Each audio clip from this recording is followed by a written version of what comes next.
Hey everyone, I want to talk all about why OCD and anxiety recovery doesn't come from just wishful thinking and luck. I have my good friends right here. We got Milo sitting right here. And we got Daisy right there. Oh gosh, she's so cute. And Milo was just trying to be involved in the TikToks and Reels I was making. So I had to slowly move this away during all of them. But now for the video, I'll let him be there since he's a little bit more accustomed to being on the YouTube channel. I want to talk about just life in general and current mistakes. Well, not current mistakes, mistakes I've made and mistakes I do make as a human. I think it's whenever we're trying to change anything in our lives that takes substantial amount of work, regardless of whether it's OCD or anxiety recovery, we tend to underestimate most of the time the work required and the patience and the discipline and just the general boringness. There's a great entrepreneur type person I was listening to, and they just posted a picture one time. I usually reference this in the webinars about, how doing anything in life is just really boring. And it doesn't mean that everything is boring. It just means that the repetitiveness of life can be boring. And if you're chasing the constant hamster wheel of excitement and happiness, you're really just probably not going to have that happy of a life, because happiness is only a piece of life and it doesn't fulfill all the qualities of contentment. I mean, I was having panic attacks and I was very content with my progress. This is something that's not well understood on social media. It's very philosophical and stoically profound when you think that you must feel happiness to enjoy and be content. But this is certainly not the case. You can be content whilst having panic attacks. You can be content in life as a family member is dying. I was very contentful when my dad was passing away. And I know it's hard for many people to think, but I thought, wow, I had a father in my life. He was around till I was 30. I had a lot of great things. So it's just not as simple and black and white as most people think. Before I go any further, please subscribe, hit that like button down below. Don't forget to comment. If you're looking for the books on the reading list, always remember OCDrecovery.com. Up top, there's a free resource tab. And then if you look there on the free resource tab and you scroll down, there's where our disputing irrational belief sheet is. We've kind of taken the principles and catered them towards OCD in our own way. But don't get me wrong, no substitute for the books on the reading list. Reading them in order is critical. And if you're interested in our coaching and webinar services, please email us at phil@ocdrecovery.com, phil@ocdrecovery.com, and we will get back to you in a timely fashion. We hope to see you on the webinars and coaching services. So if you look at anything in life, let's look at the common goals that most people want to achieve.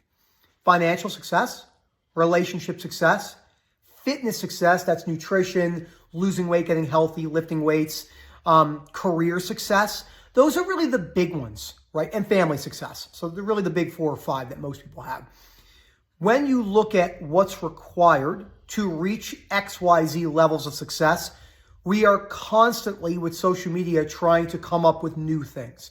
But the reality is, and one of my favorite quotes, it's not doing 6,000 things 6 times. It's about doing 6 things 6,000 times the day in processes, the things you don't want to do, the boringness, the repetitiveness, all while finding moments of contentment and experiencing happiness, sadness, and a mixture of different balanced emotions on the way. But most things in life are pretty clear cut on what's needed. Usually consistency when things don't seem as exciting anymore are the most important factors. I got my donut mug. If you live in Colorado Springs, you know Hertz Donuts, and I got this. When I saw this coffee mug, I've brought this up on calls before. I'm like, I gotta have it because I'm a super nerd and love coffee cups. And by the way, I know this video won't come out until a few days, but happy Memorial Day for any of the Americans out there. I just got done completing the Murph. I literally cannot feel the muscle here. It's called your brachioradialis. Like just from doing the pull-ups, they're so sore.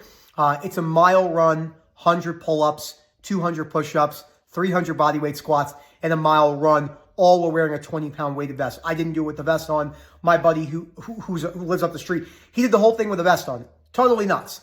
Really hard, but yeah, just a fun workout to try, whether you live in America or not.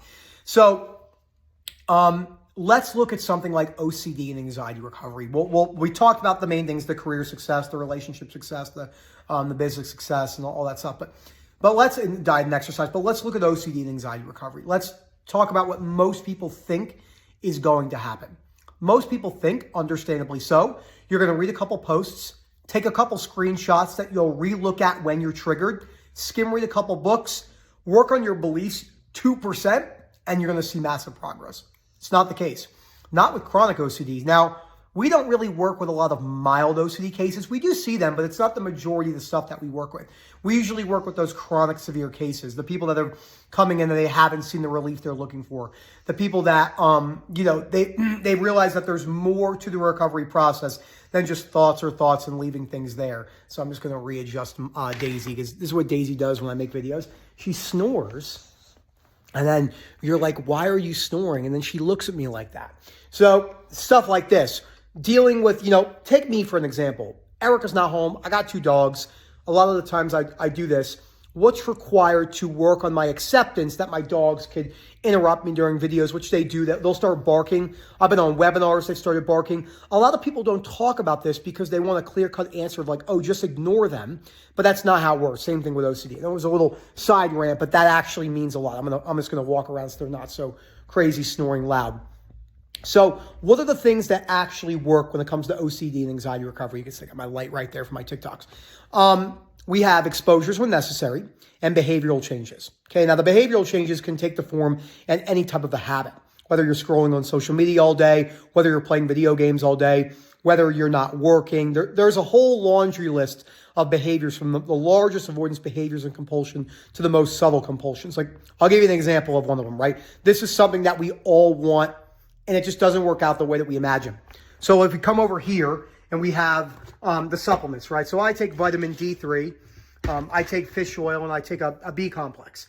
Now, none of those are going to make any sort of significant difference on your OCD and anxiety recovery in the way that we imagine, but we think it's going to be some sort of a quick fix like that. That doesn't mean that supplements are inherently bad. The same thing for ashwagandha. But what people don't realize is these type of things, they're not using them in the way that most people are.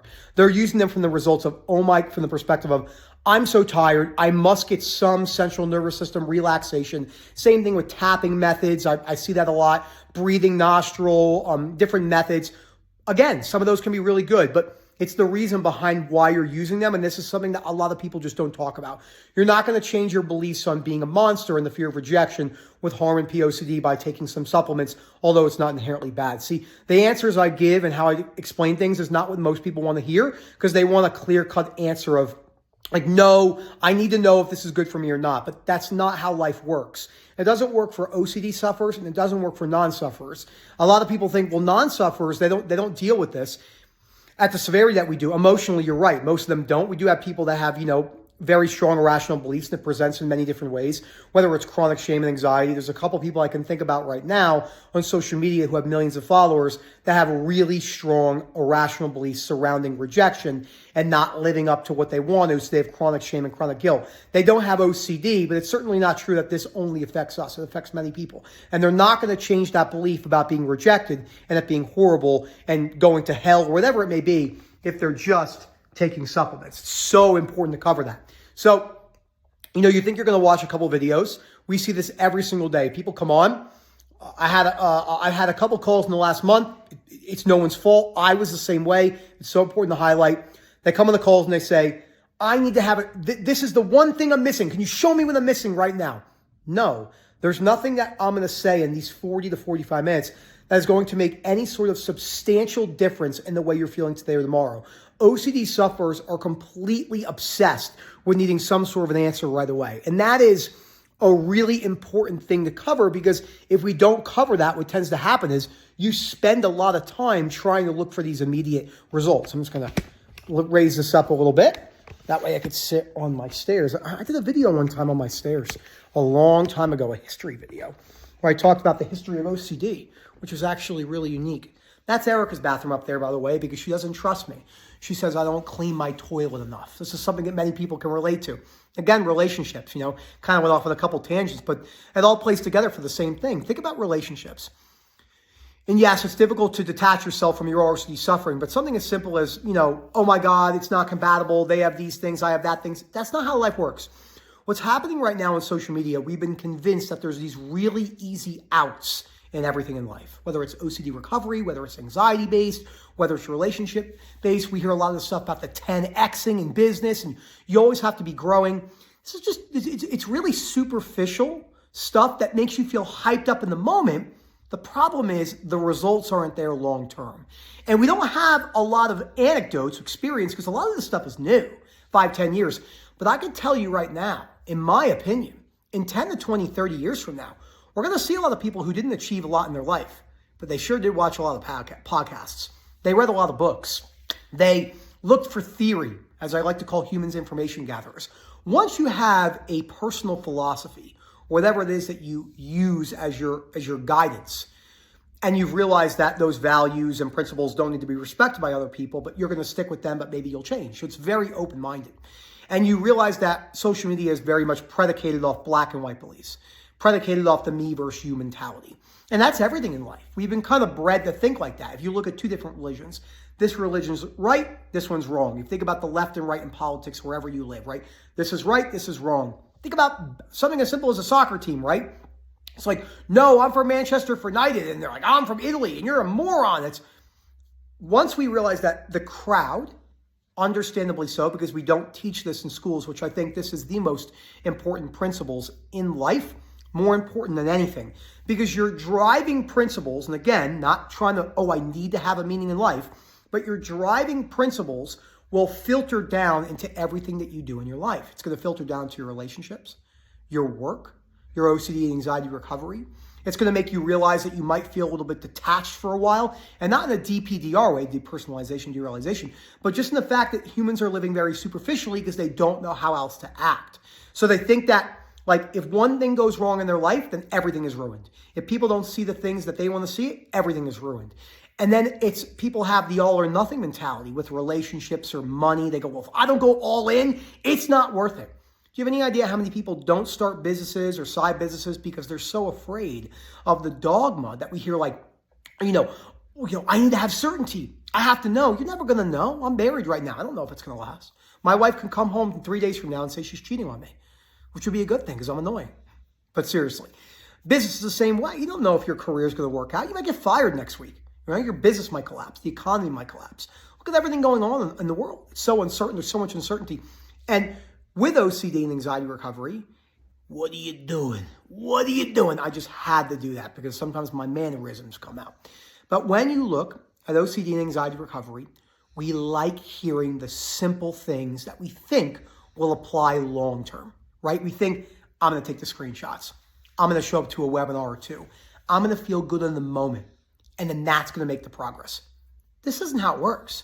Let me show you, in my opinion, almost coming up on 5 years being married, together for almost 8, how marriage actually works. It's hard. It's like a business. It needs constant attention. It needs, hey, how was your day? I love you, even if you're not feeling like saying it. The actions of doing it. Buying her flowers every once in a while, understanding what she likes, but balancing it. Not realizing I have to do all those things all the time, but realizing there are benefits to doing the things that she really enjoys. Compromise. Compromise comes with a feeling. It comes with the feeling of, I'm not going to be able to do what I want to do all the time. And we have these ideas that you got to do what you want to do all the time. This is not a good way to live your life, probably. Because it creates distance, social distancing, and not in a sense like a COVID sense, but it separates younger people because they're looking for the perfection. This is where the ick comes in, the nonsense surrounding the ick. There's no such thing as the ick. All you have is this. Feelings you don't, are feelings you don't want to experience. So you're like, I don't want to experience these feelings. Look at Milo. He's stuck on the table right now. Hey, buddy, what are you doing? Feelings you don't want to experience, and you're looking for perfection in your relationship. But again, OCD and anxiety recovery doesn't work like that. It doesn't sound sexy. It doesn't sell. I don't need to be sensational. I don't need to have millions and millions of followers.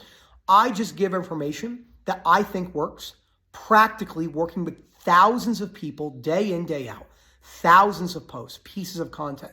We average, between all of us, we average 3,000 to 10,000 pieces of content a year. We try to push out as much information we can because there's so much bad information out there. And remember, these principles are for life. It's not just for OCD and anxiety recovery. So to summarize this video, let's talk about the things real quick that we don't want to hear. Exposures don't hold the full merit of OCD and anxiety recovery, but they're important for certain things. Building our frustration tolerance takes thousands of little minute details around the day. How you get annoyed when your dogs interrupt you during a video, when your wife disagrees with you or your partner, when things go wrong at work, when someone cuts you off on the road, when they don't have your favorite candy at the store. These little tiny things. One of my favorite quotes by Jim Rohn, how you do one thing is the way you do everything. And yes, there is some black and whiteness to that quote, but there's a lot of validity, practicality. If you're very, very lazy behaviorally, not a lazy person, but lazy behaviorally on 40 to 50% of the things in your life, that's going to spill over more than likely to everything in your life. Not always, but a lot of times. So it's important. I take a lot of these quotes and I separate them while using philosophy instead of the black and white ways that we tend to hear them. So patience and persistence. You're going to feel confused. You're not going to be able to hear the things you want to hear. I get this all the time. People will come in and they'll say, I have a life-changing, altering technique, and I do all these things, yoga, meditation, mindfulness, tapping, breathing, all sorts of techniques. Again, not inherently good or bad, but the way you're using them as you're explaining it to me is usually the problem. And you don't change your life by doing a breathing technique. It seems like you do in the moment because it can calm you down and give you a sense of control, but that control is very temporary and illusionary for long-term success. Think about people in life that really, really do great things in all facets of life. A lot of them have a lot of things in common. They don't look for quick fixes. They know the journey is going to be tough as shit.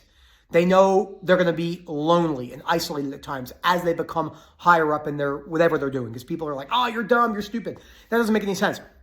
It's because people don't like change. I heard someone say one time, and it was so interesting how they said it. They said, people love hearing new things. They do.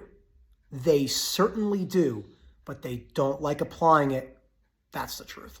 So when you come in for coaching with me or Rob or Momin, we're here to tell you the things that you don't want to hear. It's not going to be easy. It's not going to be rosy. I love to joke around. Anyone that I coach, thank you for always coming in. I appreciate all of you, and hopefully I've been of great service. Rob and I, Momin, Phil, we all have a mastermind group, or a brainstorming group on WhatsApp. We always joke around and talk about growth and how we can help the most amount of people. But we also have compassion and empathy, and we apply tough love when needed. Anyone that you're working with anything in life, when there's no tough love at all, usually problematic. So thank you so much for watching this video. I hope you guys enjoyed some of the antics on this one. Let's zoom in. Let's zoom in on this sucker over here. Look at her. Look at her. She is so pathetic. Literally pathetic.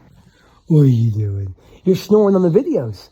You're a little Snorlax. But then when I don't need to pay attention, she's as quiet as a mouse.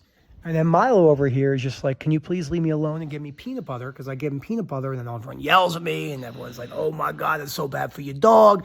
And it's a lot of fun. But we do obviously balance that. Or if it was up to me, I might give him full jars.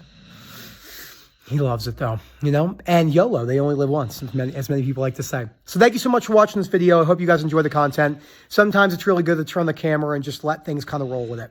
Don't get me wrong, the educational videos are great, but this one really can touch him from a personal perspective of connecting with people. So thank you again, and as always, have a great day. And one last thing, remember, Phil at OCDrecovery.com if you want to learn more about our services. Have a good one, everyone.